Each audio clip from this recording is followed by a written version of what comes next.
আমার আদরের ছোট বোনটা বারিন্দায় বসে কান্না করতেছে। আমি গিয়ে বললাম, কি রে বোন, তুই কান্না করতেছিস কে? তখন আমারে বলতেছে, ভাইয়া আজকে আমি মাছের মাথাটা খাইতে চাইছিলাম, কিন্তু মা আমারে খাইতে দেয় নাই, তোর জন্য রাইখা দিছে। তুই খাইতে চাস না, তারপরে তোরে জোর করে খাওয়া। আচ্ছা ভাইয়া বলতো, আমি কি এই মায়ের সন্তান না? তুই কি আমার আপন ভাই না? তাহলে কে না আমার সাথে এরকম ব্যবহার করে? তখন হালকা মুচকি হাসি দিয়া আমি বললাম যে, বোন আমার তো মাছের মাথা খাওয়ায় না তারা, আমারে খাওয়ায় তারা দায়িত্বের ওজন। তখন আবার বলতেছে, এ ভাইয়া তুই কি কোস? তোর জন্য রাখছে মাছের মাথা, আর তুই বলতেছিস যে তোর জন্য রাখছে দায়িত্বের ওজন। বিষয়টা কি তো কুইলা কত? আমি বললাম যে, বোন আমারে মাছের মাথা, মুরগির লেগ পিস, ভালো ভালো খাবার কেন খাওয়াই জানোস? এইটা আমাদের তাদের স্বাদ তো আছে, স্বাদের লেগে খাওয়া।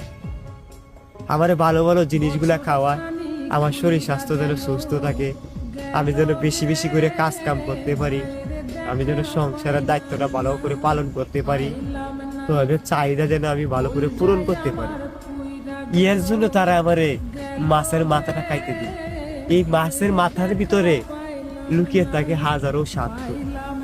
হাত ধরে যে মাছের পিসটা খাইতে দেয় না, এটা আমাদের ভিন্ন পরিমাণে স্বার্থ। তোকে একদম স্বার্থ ছাড়া খাও। যা পাগলি ঠান্ডা করিস না, আজকে মাছের মাথাটা তুই খাই, আর আমি খাইতাম। তবে আমি যে তোরে মাছের মাথাটা দিতেছি, এটার মধ্যে বিন্দু পরিমাণ স্বার্থ।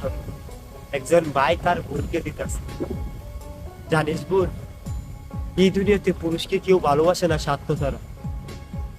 আমরা পুরুষ মানুষ দুনিয়াতে বাইসে থাকি 15 বছর, বাকি জীবনটা থাকে দায়িত্বে। কখনো কারো স্বামী হয়ে, কখনো কারো সন্তান হয়ে, কখনো কারো বাবা হয়ে।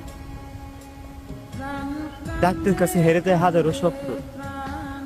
ছোটবেলা ভাবতাম বড় হবো কবে, বড় হবো কবে, বড় হবো কবে। বড় হইলে হয়তো আমি পরিবারের সমস্যাগুলো দূর করতে পারবো, কিন্তু বড় হওয়ার পর আমি বুঝতে পারলাম আমি হইলাম এই পরিবারের সমস্যা। আমি যদি দুনিয়াতে না আসতাম, তাহলে হয়তো আমার পরিবারের মানুষগুলো আর একটু ভালো থাকতে পারত। এই দুনিয়াতে খারাপ সময় পুরুষের পাশে থেকে মাথায় হাত বুলিয়ে সান্ত্বনা দিতে আমি একমাত্র সিনেমাতেই দেখেছি, বাস্তবে কোথাও দেখতে পাইনি। পুরুষের সাফল্যের ভাগ সবাই নিলেও ব্যর্থতার ভাগ কেউ নিতে চায়।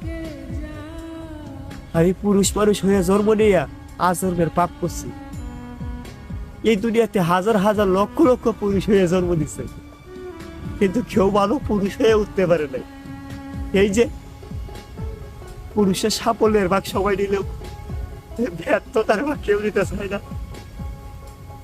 মাঝে মাঝে পরিবারের মানুষগুলা ভুলা যায় সেই পুরুষেরও একটা মন আছে, একটা হৃদয় আছে, তাদের কথা লাগাতে ভাই গেল। ভালো পুরুষ হয়ে আমরা কেঁপে উঠলাম, সারাদিন পরিশ্রম করার পরেও, নিজে না খায়া সবাই খাওয়ানোর পরেও দিন শেষে সেই পুরুষটাই অবহেলিত, আমাদেরকে অবহেলা করে। তাদের চাহিদাটা কি আমরা পূরণ করতে পারি? আমি চিৎকার করে বলতে চাই, এই পুরুষকে কেউ স্বার্থ ছাড়া আজ পর্যন্ত ভালোবাসে না।